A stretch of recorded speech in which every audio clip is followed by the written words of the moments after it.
যাতে ধরেন অনেক ধরনের সন্ত্রাস, মাদক আপনার মাদক সেবন করে যারা এদেরকে সতর্ক হয়ে যেতে হবে। আমি একজন ইউনিয়ন শ্রমিক দলের সভাপতি, এটা আমার এলাকা ইসলামাবাদ। এখন আমার ভাই প্রথম থেকে আমার বাড়ি থেকে শুরু করছি, বুঝছেন?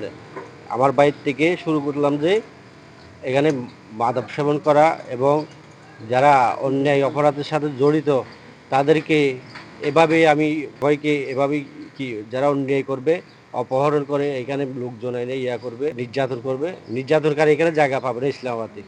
এই জন্য আমি আমার বাইরের থেকে শুরু করলাম, উনি যে অপরাধের সাথে জড়িত, এই জন্য আমি নিজে আমার ভাইকে আনিয়ে পুলিশকে দিয়ে দিলাম।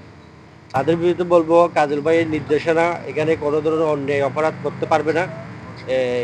এটা হলো কাজল ভাইয়ের নির্দেশনা, আমরা কাজল ভাইয়ের নির্দেশনা অন্য কেউ মানক না মানক আমি মেনেই চলবো ইনশাল্লাহ।